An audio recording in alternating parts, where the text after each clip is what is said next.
আপনাদের সম্মুখে বাংলাদেশ সম্পর্কে কিছু কথা বলতে চাই। যেহেতু বাংলাদেশ আমাদের দেশ নয়, তবে গতকাল যে ভিডিও ফুটেজগুলো দেখেছি তা দেখে গা শিউরে ওঠার মতো অত্যন্ত দুঃখজনক ঘটনা বাংলাদেশে ঘটেছে। একটা প্রধানমন্ত্রী কাজ এরকম হতে পারে? দেশের স্টুডেন্টদের 100-র উপরে ছাত্র ছাত্রীদেরকে গুলি করে হত্যা করা হয়েছে। এটা প্রধানমন্ত্রীর কাজ? সংরক্ষণ কিসের সংরক্ষণ ভাই?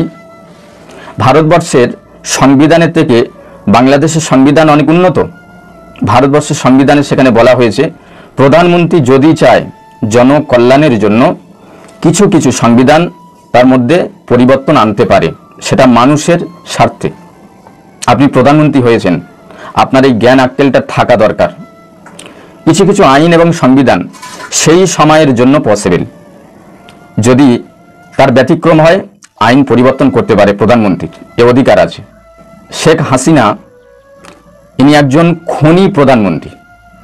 পৃথিবীর মধ্যে ওয়ার্ল্ডে যত প্রধানমন্ত্রী রয়েছে, ছাত্রদের খুন রক্ত যদি কারোর হাতে লেগে থাকে সে হলো শেখ হাসিনা। এই মেয়ে ছেলে স্পষ্টভাবে অস্পষ্টভাবে অনেকের হত্যা করেছে। এর বাপ ছিল অনেক ভালো মানুষ, কিন্তু ইনি একজন হয়েছে কালনাগিনী সাপের মতো। অং সান সুচি প্রথমে স্থানে রয়েছে মানব হত্যার, আর দ্বিতীয় স্থানে রয়েছে শেখ হাসিনা। সুস্থ থাকবেন, ভালো থাকবেন।